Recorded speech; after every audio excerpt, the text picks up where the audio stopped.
வெற்றி சக்தி சீரியலில் இப்போ ஒரு அட்டகாசமான எபிசோட் வந்திருக்கு. ஸ்கிப் பண்ணாமல் ஃபுல்லோடையும் கேளுங்க. அதுக்கு முன்னாடி எப்படின்னு பிடிச்சிருந்துச்சுன்னா லைக் பண்ணி பாருங்கள். ரொம்ப பிடிச்சிருந்துச்சுன்னா நம்ம சேனலுக்கு வந்து சப்ஸ்கிரைப் பண்ணி கண்டினியூஸாக ஆதரவு வந்து தாங்க. சரண்யா கூட பிரச்சனை பண்ணிகிட்டு இருக்காங்க ரங்கநாயம்மா. செக்கப்பு கூட கூட்டிகிட்டு போகாமல் சக்தி கூட வம்பிழுத்ததுனால அவங்க வந்து சக்தியோட வந்து வீட்டு வாசலில் வந்து இறங்குறாங்க. அப்பன்னு பார்த்து என் பொண்ணை என் கிட்டேருந்து பிரிக்கிறல்ல, யாரை கேட்டு கூட்டிகிட்டு போனேன் அப்படின்னு சொல்லும்போதே, உனக்கெல்லாம் வெக்கமான சூடு சொரணை எதுவும் இல்லை சரண்யா, நீ மாட்டுக்கும் அவ கூட வந்து சுற்றிக்கிட்டு இருக்க, என்ன எதிரியா நினைக்கிறவளை பிடிச்சி நீ அங்கே வந்து கூட்டணி வந்து போட்டுக்கிட்டு இருக்கியா அப்படின்னு சொல்லி கேட்டோன்னா கடுப்பாயிட்டாங்க சரண்யா. இனிமேட்டு இந்த வீட்டில் இருக்க லாய்க்கு இல்லைன்னு சொல்லிட்டு தான் சக்திக்கு வந்து ஃபோன் அடிக்கிறாங்க. ஆட்டோவில் போனவங்களே, நீ வா சக்தி, இனிமேட்டு நான் இந்த வீட்டில் இருக்க மாட்டேன்னு சொன்னோன்னே பைய தூக்கிட்டு வராங்க. அம்மா, உன் கூட எல்லாம் வந்து இருக்கணும்னு அவசியம் இல்லை, நான் உன்னை ஜென்ரலாக வந்து செக்கப் கூட்டிகிட்டு போன்னு சொன்னேன், அதெல்லாம் விட்டுட்டு நீ சக்தி கடையில் போய் சண்டை போடுறது தான் உனக்கு முக்கியமாக போச்சு. உனக்கு இப்போ எங்களை விட கண்டிப்பாக இப்போ மற்றவங்க தானே முக்கியமாக இருக்காங்க. அட்லீஸ்ட் நான் எப்படி இருக்கேன், என் வயிற்றில் வளர்கிற குழந்தை பற்றி உனக்கு எப்படி அக்கறை இருக்கும்? இன்னி வரைக்கும் டாக்டர்கிட்ட ஏதாவது கேட்டு விசாரிச்சிருக்கியா? நீ தான் விசாரித்ததே இல்லையே. நீ உன்னோட சுய கௌரவம்னு சொல்லி சொல்லி ஈகோ காரணமாக என்னையும் என் புருஷனையும் பிரித்து வச்சுருக்க. அதில் என்னமோ உனக்கு ஈகோ வேண்டி கிடக்குது அப்படின்னு சொல்லி கண்ணா புண்ணான்னு வந்து சரண்யா வந்து வறுத்தெடுக்கிறாங்க. ரங்கநாயகி, ஏய் நான் சொல்கிறதுக்கு எதுவாக இருந்தாலும், ஆமாம் எதுவாக இருந்தாலும் என் நல்லதுக்கு தான் செய்கிறேன். எதுக்காக நல்லது? உன்னோட ஈகோக்காக நான் வந்து பலியாகணுமா? அதெல்லாம் எனக்கு அவசியம் இல்லை, தேவையில்லை. எனக்கு என்னை யார் முக்கியம் நினைக்கிறாங்களோ அவங்க கூட தான் நான் இருப்பேன்னு சொல்லிட்டு மாஸ் பண்ணிட்டு சரண்யா மட்டும் ஆட்டோவில் ஏறி போகிறாங்க. என் பொண்ணை என்கிட்டேருந்து பிரிச்சுட்டல்ல அப்படின்னு சொல்லி இப்போ தான் அவங்களுக்கு அந்த எண்ணமே வருது. இத்தனை நாளாக வந்து பொண்ணை பற்றி யோசிக்கவே இல்லை, இப்போ தான் அவங்க ஃபீல் பண்ணுற மாதிரி தெரியுது.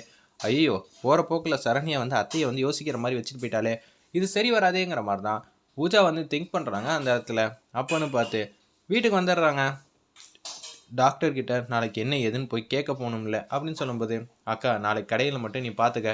சரி நான் பார்த்துக்கிறேன், எந்த பிரச்சனையிலேருந்து யமுனா வந்து பேசிகிட்டு இருக்காங்க. டாக்டரை வந்து பார்க்கலான்னு இருக்கிறப்ப அவங்க கொஞ்ச நேரத்துக்கு முன்னாடி தான் ரிப்போர்ட்லாம் பார்க்குறாங்க. ரொம்ப மோசமான ரிப்போர்ட் தான் வந்திருக்கு. அந்த இடத்துல ரொம்ப ஃபீல் பண்ணுறாங்க மருத்துவர். என்னாச்சு, எப்படி சொல்கிறதுனே தெரில, 100ல் ஒருத்தவங்களுக்கு இந்த மாதிரி பிரச்சனைலாம் வரும், அது நம்ம சரண்யாவுக்கும் வந்திருக்கு, அதை நினச்சா தான் கவலையாக இருக்குது அப்படின்னு சொல்கிறாங்க. என்னாச்சு, குழந்தையோட பொசிஷன் வந்து மாறி இருக்குது, அது மட்டும் இல்லாமல் குழந்தை கொஞ்சம் வீக்காக தான் இருக்குது அப்படின்னு சொல்லிடுறாங்க அந்த இடத்துல.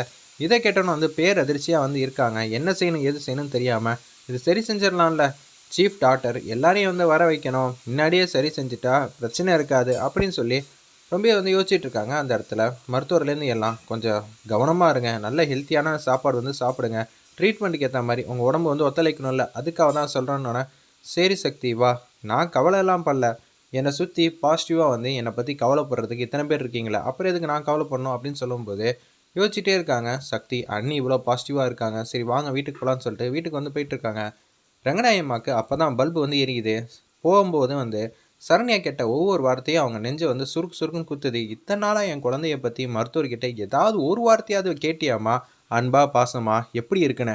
உனக்கு உன்னோட ஈகோ தான் பெருசு, மாப்பிளையும் பொண்ணும் சேர்ந்து வாழ விடக்கூடாதுன்னு சொல்லி என்னென்ன சதித்திட்டம்லாம் போட்டிருப்ப. மனசாட்சின்னு ஒன்று இருந்திருந்தா இப்படியெல்லாம் நீ நடந்திருக்க மாட்டேன். என் மேலே அக்கறையாக வந்து சக்தி இருக்கா, அதை கூட புரிஞ்சிக்காம நீ இப்படி பேசிக்கிட்டு இருக்கல்ல உன்னமோ அப்படின்னு சொன்ன விஷயம்லாம் புரிஞ்சுக்கிட்டு டாக்டரை போய் பார்க்குறாங்க.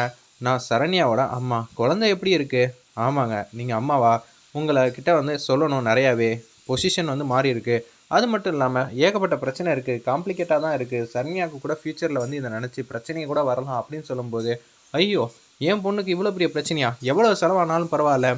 ஆமாங்க, செலவாகிறது செகண்டரி தான், ஆனால் மெயினாக அவங்கள வந்து காப்பாற்றணும்ல, அவங்களையும் அவங்க குழந்தையும்.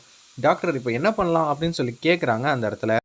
நம்ம ரங்கநாயம்மா, ட்ரீட்மெண்ட்லாம் சொல்லியிருக்கோம், பெரிய பெரிய டாக்டர்லாம் வந்து பார்க்கணும். அச்சச்சோ, சக்தி வீட்டில் வருமானம்லாம் இல்லை, எப்படி அவங்க செலவு பண்ணுவாங்க? ஆல்ரெடி வந்து புஷ்பா கொடுக்க வேண்டிய 10 லட்சத்துக்கே ரோட்டில் வந்து தள்ளு வண்டி கடை போட்டுட்ருக்காங்க. இந்த மாதிரி சுச்சுவேஷனில் என் பொண்ணு என்கிட்ட தான் இருக்கணும் அப்படின்னு சொல்லி யோசிச்சுட்ருக்காங்க. அப்போ தான் எவ்வளோ லட்சம் கோடி ரூபா செலவானாலும் நான் சமாளிச்சிருவேன்னு தான் யோசிக்கிறாங்க. ஆனால் அந்த விதத்தை எப்படி சொல்லணும்னு இருக்கு, அது சொல்ல தெரியாமல் போய் சண்டைக்கு நிற்கிறாங்க. சக்தியும் யமுனா எல்லோரும் வந்து மீனாட்சிக்கிட்ட அன்பா பாசமாக இருக்காங்க. ஏய், உன் பிரச்சனைலாம் என்ன ஏதுன்னு டாக்டர்கிட்ட கேட்டுட்டேன். டேய், நம்ம வீட்டில் இருந்தால் மட்டும்தான் குழந்தைய வந்து காப்பாற்ற முடியும், வாமா நம்ம வீட்டுக்கு போகலான்னு சொல்லி அன்பா பாசமாக வந்து கூப்பிட்றாங்க அந்த இடத்துல நம்ம ரங்கநாயம்மா.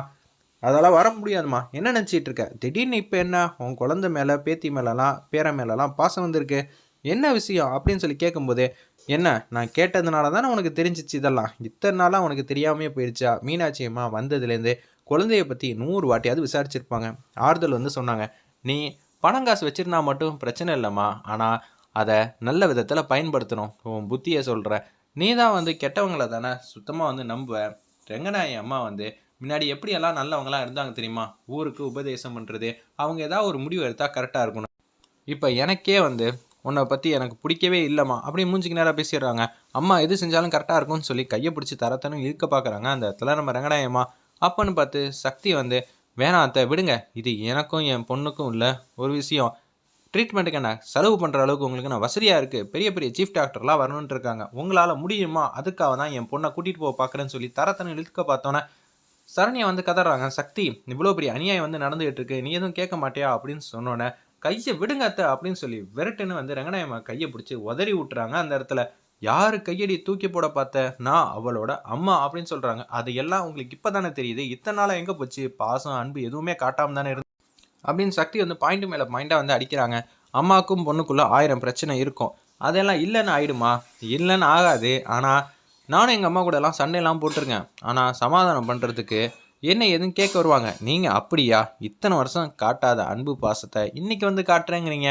பூஜா பேச்சை கேட்டுட்டு நீங்கள் என்ன வேணாலும் செய்வீங்க. திடீர்னு உங்கள் பொண்ணுக்கு நாளைக்கு டெலிவரி ஆகிற சுச்சுவேஷன் வந்தாலும் உங்கள் பொண்ணை நீங்கள் ஹாஸ்பிட்டலில் சேர்க்கணுமா இல்லை ஏன் கூட சண்டை போட்டு உங்கள் ஈகோ ஜெயிக்கணுமான்னு பார்த்தா உங்கள் ஈகோ தான் ஜெயிக்கணும்னு சொல்லி வெக்கமே இல்லாமல் இங்கே வந்து நிற்பீங்க. இது எனக்கு தெரியாதா? இன்னைக்கு கூட அப்படி தானே நடந்துச்சு. ஏய் யாரை பார்த்து அசிங்கமாக வந்து கேட்குறா அப்படின்னு சொல்லி ரங்கநாயகம்மா ஒரு பக்கம் கத்துறாங்க. நான் உங்கள்கிட்ட தான் பேசுகிறேன் ரங்கநாயகம்மா, நீங்கள் முன்னாடி போல் எதுவுமே இல்லை. ரொம்பவே வந்து தப்பான முடிவெல்லாம் எடுக்க ஆரம்பிச்சிட்டிங்க.